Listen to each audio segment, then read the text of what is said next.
In January 2005, 5 months before William graduated from St Andrews, Jamie Lowther Pinkerton was appointed part-time private secretary to both princes. Harry was just coming to the end of an extended gap year and was due to start Sandhurst in the autumn. William, after his graduation in June, had 6 months to fill before he too began the grueling 44-week officer training course. Both were young adults, and charities were circling, hoping to interest one or other of them in their causes and to become patrons. With full-time education at an end, there would be royal duties to prepare for and organize. There was also a need for some strategic planning about their future, and more immediately, a plan to devise for William's next 6 months. Mark Dyer had been fantastic in showing them the world, particularly Africa, which he knew so well. He had been a good, loyal friend, and remains one, but he was not the one to take them on to this next stage in their lives. He had worked unpaid, as so many people who work for the Prince of Wales do, on a part-time basis for 8 years, but he had a business to run, a chain of gastropubs in London, and wanted to get on with his life. The only other person working specifically for William and Harry was Helen Asprey, a member of the jewellery family, who had worked as a PA in the Lord Chamberlain's office and then the Duke of Edinburgh's. Although young, she is described by someone who knows her well as very old school, very formal, very Buckingham Palace, but also very good fun. Their father had brought her in when the boys were teenagers as someone less intimidating than anyone from his office, who could begin to guide them into the world they would soon have to inhabit. She set up a private office for them, initially with just her, but later a secretary to help answer correspondence. She handled their diaries and personal lives, organized house parties, shooting weekends and birthday parties. She managed big events for them and their polo matches, fixed dentists and doctor's appointments, did their shopping, booked flights and holidays, handled personal invitations, liaised with the police about their plans and helped in their relationships with family friends and other foreign royal families. And in the early days, when both William and Harry turned 18, she also went to their first official engagements with them. She no longer has anything to do with the public side of their lives, purely the private and personal. But she is still with them, a trusted and much-loved member of the team that has gradually grown around her. Jamie Lowther Pinkerton was perfect for the job of taking William and Harry on to the next stage in their lives, and already knew the Prince of Wales, having been one of the Queen Mother's favourite equerries. He is a former SAS man, then in his mid-40s, who came with all the right credentials. He had been a professional, and colleagues say, completely brilliant, soldier for 20 years, perfect for 2 young men about to go into the military. He had served in the First Iraq War and in the Balkans, and at the time of his appointment was working as a part-time consultant to an international security firm and co-running a company that advised gap-year students and others on how to stay alive and avoid trouble when traveling abroad.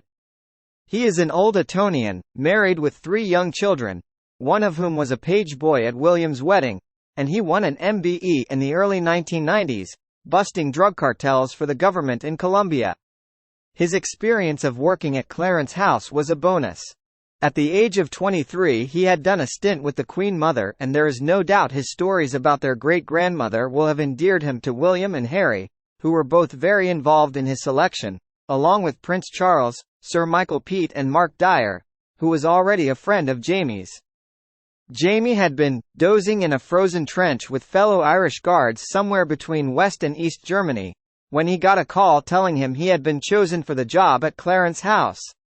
Within 48 hours he was sitting down to lunch with the Queen Mother, nervously discussing how best to judge distance when flicking peas into a crystal chandelier with a fork.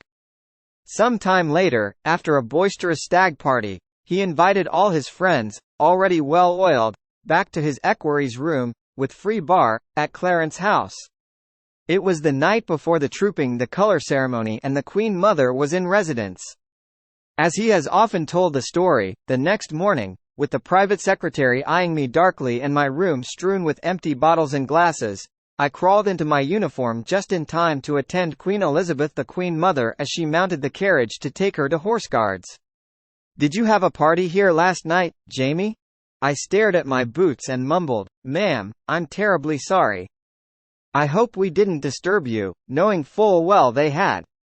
I'm so glad to see the place being properly used, Her Majesty sparked, hopping into the carriage. First item on the agenda for William was an 11-day trip to New Zealand at the invitation of Sir Clive Woodward to support the British and Irish Lions rugby team on what turned out to be their fateful 2005 tour.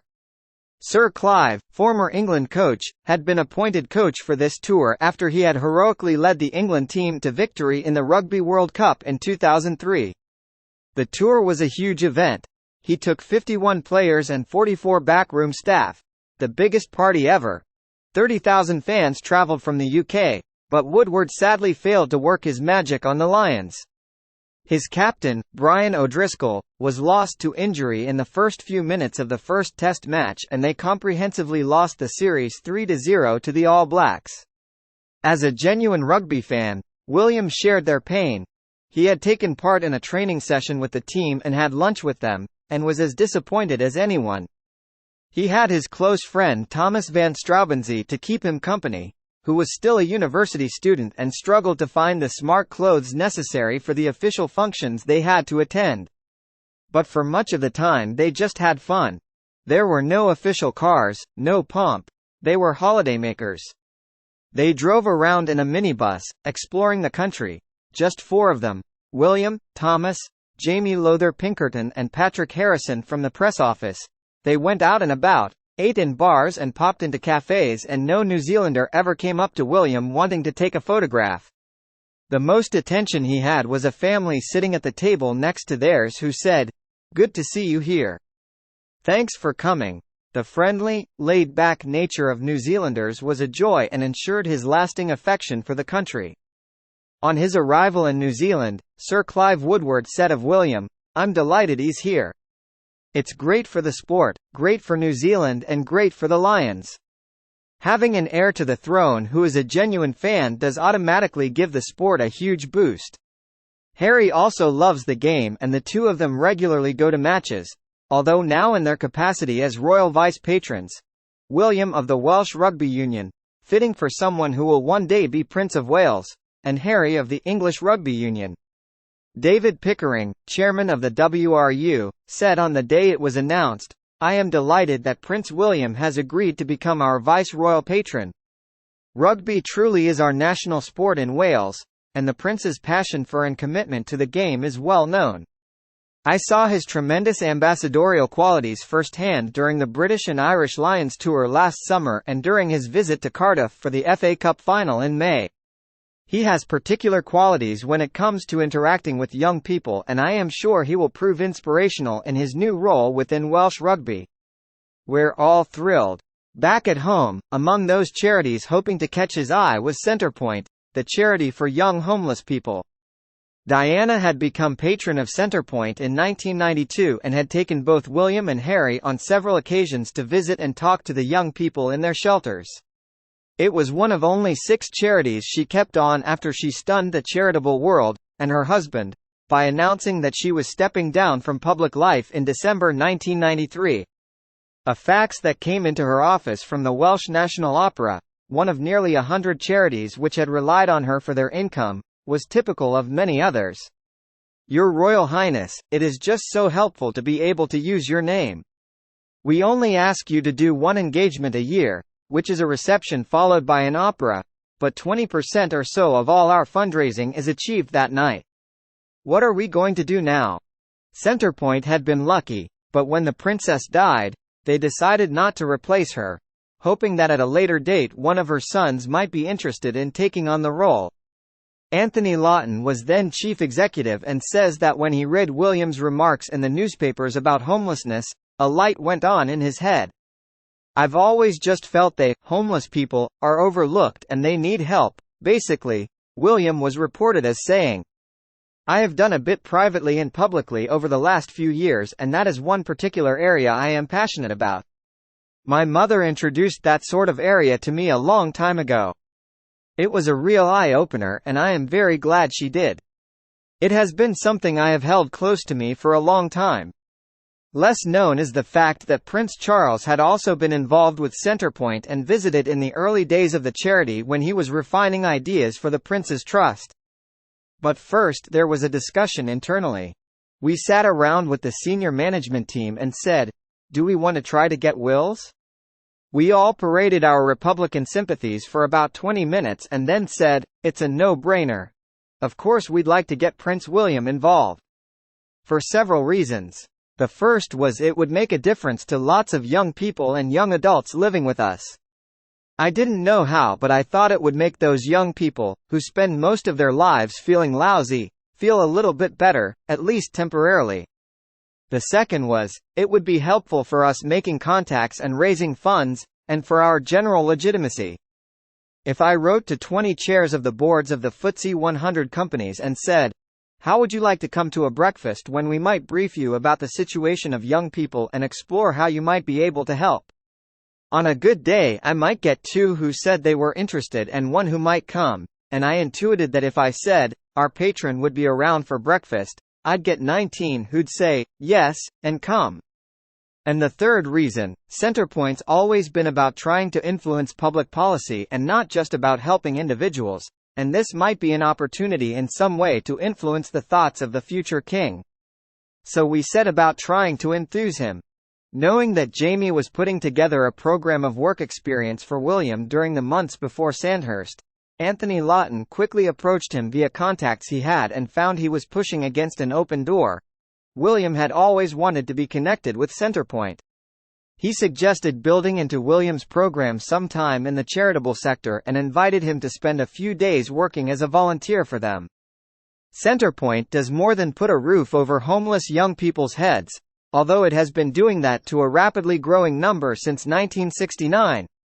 Today, the charity describes the process of people who come through their system as being on a journey.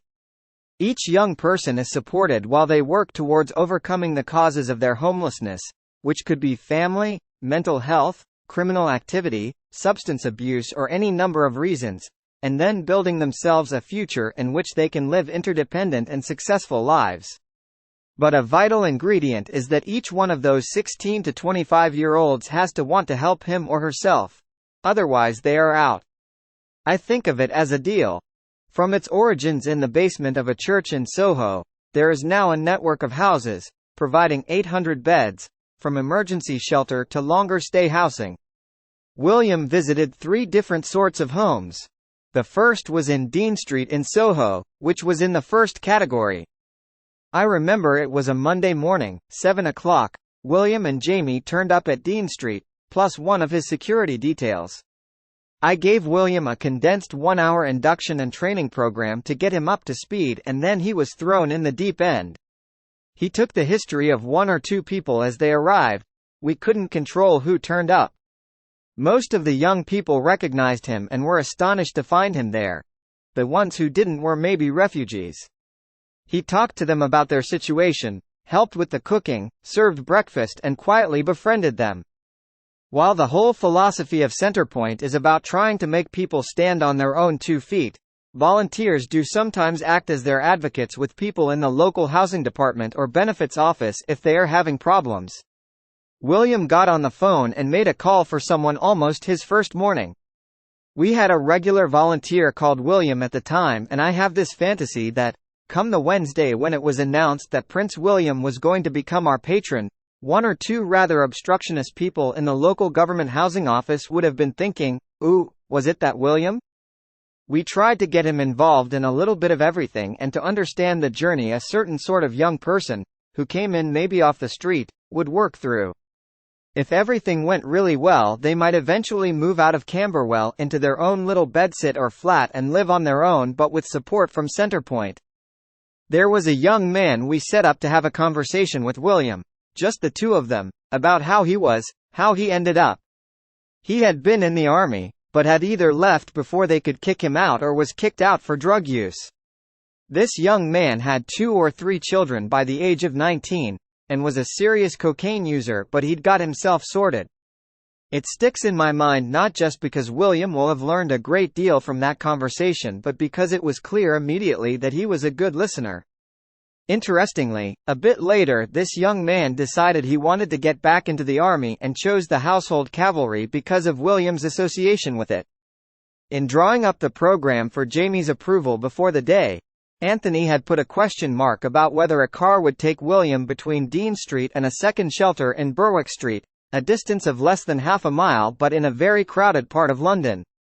Jamie had said, "No, we'll walk," and I remember walking with them and the PPO saying, "No one recognizes him until he's passed," and no one did, but all the way there was a 4x4 20 yards behind. The PPO was an important person in William's life at that time because they spent so much time together. He had 2 teenagers himself and told me some funny story about William nipping out to a nightclub, a version of climbing down a drainpipe, and getting him back in was almost as tricky as getting him out. He totally understood his role was protection, but there was a fatherly aspect to his role too. William was the same age as my son, and over time as we got to know each other, him as patron, me as CEO, the relationship became quite banterish and he used to tease me, in exactly the same way as my son did. On the 3rd day they took William to the Camberwell foyer, where, amongst other life skills, the young people learn how to cook. I remember it tickled me. William took part in a cookery workshop where they were being taught to make lasagna. When we sat down to eat it, a young, sassy British African Caribbean girl, good-looking, flirtatious, sexy and quite stroppy, sat next to William. She was being quite flirtatious and I think he was quite liking it, and suddenly a hand went out behind him and she was getting a bit closer and my colleague was kicking her under the table and the more she kicked, the closer the girl got. Even though he was younger and it was early days of his operating in public, he handled it really well. He quite liked the banterish flirtation and he entirely knew what was going on. It was the same kitchen in which he and Kate made biscuits and mince pies just before Christmas last year on a more publicized visit to the Camberwell foyer. Another sassy young girl, once homeless, who is now training to be a nursery nurse, fell into conversation with him about the wedding.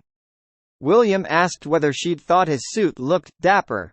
"No," she replied, "your swag was on point," meaning she approved.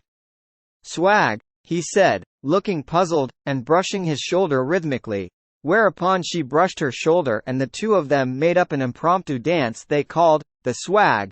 "You dust your shoulders off twice," which they repeated for the cameras, while Kate and everyone else in the foyer watched and laughed. "He's fantastic," said the girl. "He's great, me and him are friends." She said he had told her that when he and Kate have children, he's going to make them come here and I can discipline them. It hadn't taken long for William to decide he wanted to become patron of Centrepoint back in 2005. By the end of the 2nd day of volunteering he had made his mind up, so it was hastily arranged for a formal announcement to be made on the 3rd day. It remains one of the charities he is closest to and most passionate about, and it's not unusual for him to pop into one of the shelters, informally and unofficially, to serve breakfast or sit around and chat to the young people over a cup of tea, and no one beyond the shelter ever hears about it. At Christmas he begs, borrows or steals a hampers full of treats to give to them. The effect of that is enormous.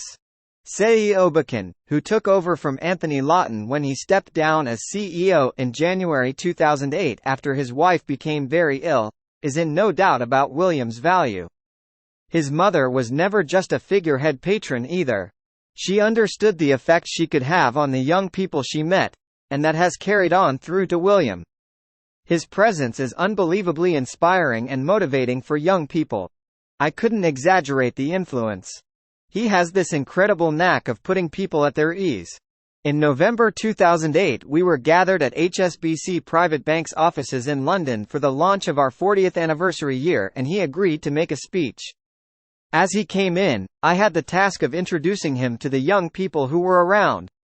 He made a beeline for them, as he always does. I'd say who they were and where they were from and they got chatting and it was a task to move him on to the next. We got to this young woman, Jasmine, who had been so excited all day that she was going to meet him, and when I introduced him she just froze, completely froze. She couldn't get her words out and that set off her stammer. With many of us it would have been an awkward silence. He's tall, she was quite short. He bent down and whispered to her, "Don't worry about it, just imagine me naked." She burst out laughing and then the floodgates opened. She talked and couldn't stop. Bye.